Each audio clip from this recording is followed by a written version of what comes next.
Yo, what is going on, Guardians, and welcome back to another Destiny 2 gameplay video. Hey, in this video, we're going to be talking about trials, and more specifically, the main factors that are actively contributing to the decline of the activity.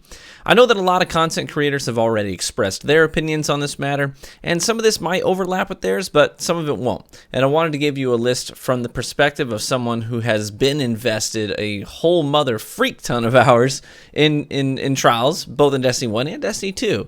So all the gameplay in this video is from Trials on Rusted Lands. It includes some sniper, shoddy, fusion gameplay, a whole myriad of stuff. So I hope you enjoy the highlight reel in the background, and feel free to ask questions about the guns and the gear that you see represented. Our commenters are usually really good about helping you figure out what's being used.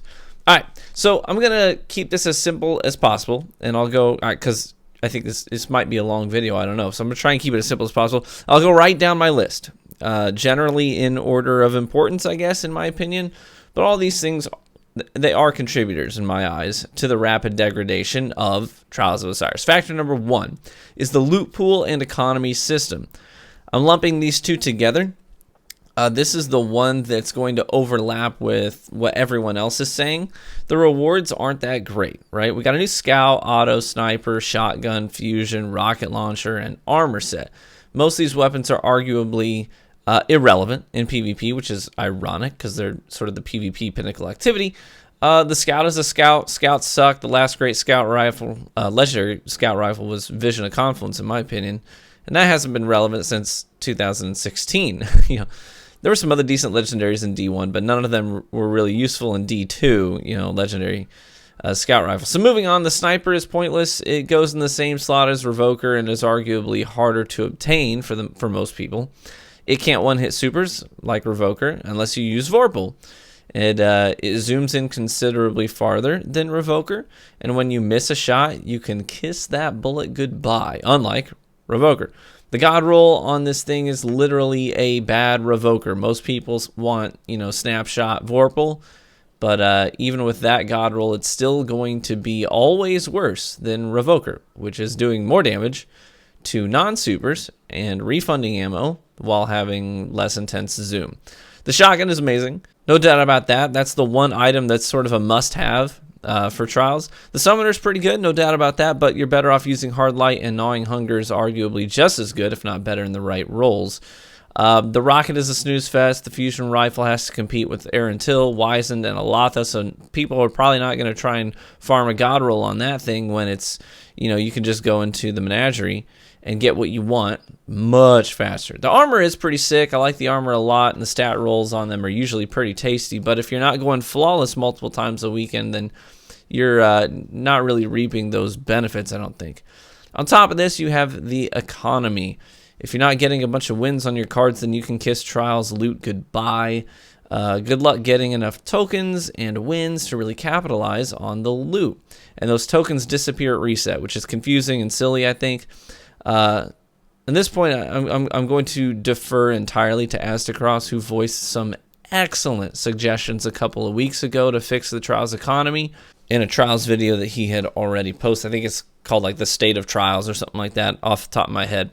I'll try and find a link to it and put it in the description. Bottom line is, this economy is not approachable. Trials isn't supposed to be the sweatiest of sweaty places that forces casuals out. The best thing about Trials in Destiny 1 is that it was dramatically more approachable for all PvP players, and anyone could get loot, ultimately through bounties and more. If the common gamer can't reap the rewards of the activity, then they will very quickly leave it behind and either never play it again or seek other alternatives, which we'll get to later. Factor number 2 is overall security and enforcing the integrity of the game. Oh my holy mother French balls, there are so many cheaters on PC right now. I would know, I've seen the clips, I've seen the tweets, but I've also knocked out some flawless tickets on PC too. I've been in those trenches. TB, go play on PC where all the best players play. No, I'm good. Gaming to me is not about flexing some ego, it's about having fun. And I have fun on console where I don't have to wonder if the guy killed me because he's better or because he downloaded a program, right? But here on console, I've been DDoSed over a dozen times already since Trials launched, and Twitter says to me, TV, I've been playing Trials every weekend, and that's never happened to me. You're making it up. It's the internet, or it's your internet, right? That's what they always say. It's just your internet connection. The difference is my name is unfortunately widely recognized, and DDoSers often target only, good players that they think they can't beat or that they have a chance of losing against. I know that sounds arrogant. It's not intended to be. It's just the truth. And I can't lie about it because every DDoS happened live on stream. Get a VPN, they say. I did, but DDoSing has grown and evolved, and anyone really doing it seriously can easily bypass your VPN. The fact is, Bungie is really, really struggling at providing safety for their gamers, and it really sucks. It really, really does. I'm not a computer genius with all the answers and solutions to this problem. I'm just a common guy who can definitely say, dang, it's a problem. I hope people smarter than me can come up with some great solutions. Factor number 3 is an apparent lack of incentives for going flawless. Token farming isn't as big of a deal this week as it was in week 2, and that's because most of the hardcore players that were ruining common players' cards by farming low-end passages have already got their god rolls on Summoner and Astral Horizon. But if new loot came along that was desirable, they'd be right back to cannibalizing the player base to farm tokens once again. So we need to make sure that going flawless is more desirable than farming tokens. You can do this by putting far more tokens in the flawless chest. You can allow players to designate a drop for going flawless where they can select an item from the Trials loot pool that they've already received and get another random roll on it. We should probably make flawless weapons be adept in some capacity too. In Destiny 1, they were all black to show them apart visually, and they had an intrinsic perk that was guaranteed on top of your random rolled perks. Celerity makes a good candidate for that perk. It wouldn't affect Quick Play or Iron Banner, and it wouldn't punish lower skilled players in those environments, but it would be helpful for those situations when everyone else on your team is dead and you need a little pick-me-up. But ultimately, we need to find creative ways of making players want to go flawless to justify the pain of getting there. Factor number 4. And this is one I've been getting some flack for in the sweaty community lately, but I think the oversaturation of account recoveries is on the list of things contributing to the rapid decline of the playlist as well. Now, I'm not overly popular with these people right now. I talk about loot in Trials and they don't respond. I criticize about cheaters and they don't respond. I talk about token economy and they don't respond. But after all that, I mentioned that I think recoveries aren't healthy for the player base and they lose their freaking minds. They start memeing me in their discords and blasting me on social media and think I said that recoveries are the devil and single-handedly killing the game, which I didn't. One recent thread from this community called me out saying if only true Vanguard spent as much energy talking about cheating that he did on recoveries, then maybe the game would be fixed by now. First of all, I'm flattered that they think I have that kind of power in the studio, but it's the most baseless thing I've heard in a long time. At the time, I had only said something about recoveries one time in one tweet. To put it into perspective, they were arguing that if I spent that same amount of time, one solitary tweet that is, pushing for anti-cheat, that it would have been done by now, right? I would have fixed it. Bungie would have magically found the answer to cheaters if I had complained about it once on Twitter, is what they said. Anyways, these are the people that I'm talking about here. I want to chat a little bit about why I think recoveries are detrimental to the community, not helpful, and why I think they're a growing factor, and why Trials is continuing to bleed out. First, I think it's important to start quantifying the saturation of recoveries, so let's start with some groundwork here with some raw examples. Recoveries, by the way, if you don't know, are when a player who doesn't think they're good enough to acquire Trials loot or another in-game reward on their own will use online services where sweaty players say that for a set price, they will log into your account and get it for you. In Trials, that means 3 sweaty players will take over 3 accounts of common players and bang through a Trials passage together. Then they log into 3 other accounts and rinse and repeat. You might say TV, there's no way they have enough people asking for these services to actually have it make an impact, and that's where you're wrong. One player that I matched while helping people out this past Tuesday had already done nearly 40 hours of recoveries live on stream that weekend between just 2 streams. And those were just the recoveries that he streamed, not including the off-stream runs. When me and a friend beat him 5-2 on Tuesday, these guys then hit me and our first-time flawless, or what would have been a first-time flawless, with a crispy revenge DDoS to derail our run, and openly bragged about it in their chats and discords. These are the kinds of people we're talking about here. Now, there are hundreds and hundreds of people doing recoveries openly across several different websites, and business is booming right now. This is just one guy doing marathons of recoveries in one weekend.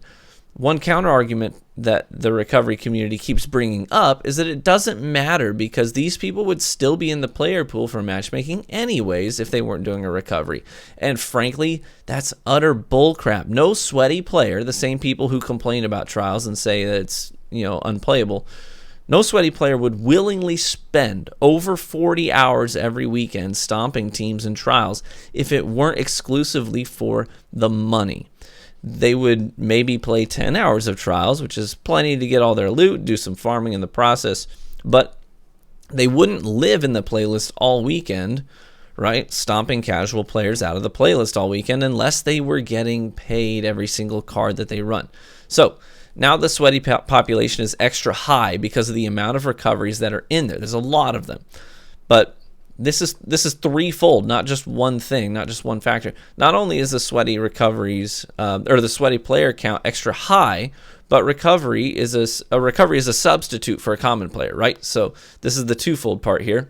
A team of 3 recoveries actively replaces a team of 3 common gamers, right? It's just simple substitution. That's 3 common players that aren't, that would be occupying that space in the player pool, but they're not.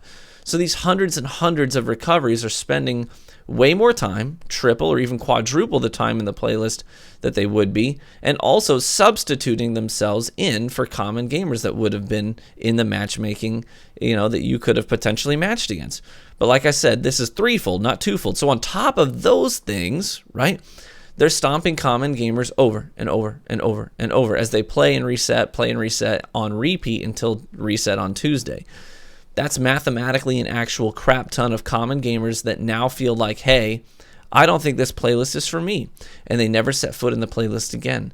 I did a little recon work since Destiny's API is public, and I followed the rabbit holes and checked into game history for a number of known recovery teams. It would astonish you just how many teams they squashed early in the card that never set foot in Trials again for the weekend. This is a real thing that's really happening and really having an effect on the population. And it gets worse, though. Many recovery services are actively cheating to get these recoveries done faster and more efficiently to get their money. If you don't believe that's true, check out this known recovery streamer openly admitting with how many recoveries are out there that he has to play against to earn his money. He has to resort to blatant cheating and modding in order to get his recoveries done while playing against other recoveries. It's to the point where even the sweat lords can't get through a card without matching other sweat lords doing the same thing. That's how bad the population has declined, and in my opinion, they've been a contributing factor. Not the contributing factor or the biggest factor, but they've certainly had an effect, and they're only making it worse now that they're manipulating systems to guarantee that they make their money. And that's the bottom line. They don't care about you or the game or the playlist. They just want their money. They're selling the idea that you're not good enough and you never will be, so just pay me your money and I'll do it for you. So some people have responded with, well, TV, how are you any different when you stomp teams doing carries? And that's a fair question. The differences are many. Firstly, we sell the idea that you absolutely can do this. Come into our team, we'll teach you how, show you the ropes. Our goal is to keep players engaged with the playlist, not take them out of it. Also, half of our raffles are wide open to anyone to enter. You don't have to pay a thing. The other half I reserve for people who have supported me throughout the years, and this is my way of meeting them, playing with them, helping them. And so far, no one has come in, dropped a $5 sub just to enter a raffle and won and gone flawless. It's not a price tag on a Trials run. It's a way for us to engage with the community that has already existed there. And even so, it's not a $40 charge either. Another difference is the quantity and intensity. We're not stacking a team and going super try hard for 40 hours over the weekend. We're going too deep, and I'm doing raffles for about maybe 14 hours total throughout the weekend. And those are your main differences, right? We're trying to educate people and populate the playlist. We're like stocking the pond with fish, while recoveries are fishing with dynamite, cleaning and filleting the fish and eating them faster than we can stock the pond. That's basically it. All right, let's move on to the last factor. Factor number 5. I believe that emote peeking and sword peeking is detrimental to the playlist as well, more so than you might think. I've played a lot of Trials, so trust me when I say that emote peeking punishes everyone, not just sniper mains who hardscope lanes. One of the most prominent tourney-winning shotgunners on PC recently complained about emote peeking and its effects on Trials. It's not just the snipers. Everyone gets punished by this. There's always dozens of people who immediately respond with, hey, it's all we can do against you hardscopers just camping lanes. But here's the truth. Emote peeking dramatically slows down matches. I've had a whole lot of matches these past several weekends that go to 20 minutes, 20 freaking minutes. How many common players are going to lose 4 to 5 against a team that emote peeked every round, every engagement, every lane for 20 minutes straight, and then decide, yeah, I've got time and patience, so let's do another card, let's just reset. It's a huge detriment. Matches that could and should have been 8 minutes long now take up a huge amount of time because people, they want all the information without the risk. They want to queue up a first-person shooter so that they can spend a lot of time in third person not shooting people, right? It cuts down on gunfights, it limits engagements, and leads to a standoff between teams unwilling to push for fear of being seen while they make their approach by unseen enemies. Then it becomes a game of who has the most intellect. Supers win those games. And now it's not even a shooter anymore. It's just a camp fest where supers account for most round victories. It's detrimental to the playlist because it makes the activity unenjoyable and a massive time sink. People don't want to willingly go back into that kind of an experience. In my opinion, emote peeking and sword peeking needs to be taken out of the game in order to keep time down, time investment down, and fun levels up for the activity. There are a lot of potential solutions, including making swords first person when they don't have ammo, making emotes lock you in place for a short duration so you can't move out of the emote, or disabling emotes entirely from the game mode. I hope we see a solution sooner than later, though. Well, there you have it. Those are my top 5 factors for why Trials is actively declining right now. If things don't change soon, it's going to be a ghost town, and we don't want that, obviously. I know Bungie is sort of locked down, and their hands are tied right now, which is really unfortunate. But I'm looking forward to when they can actively implement some fixes and get this thing back up and running. So thank you for watching and listening to me. Be warm and well-fed, my friends. I hope to catch you in the Crucible.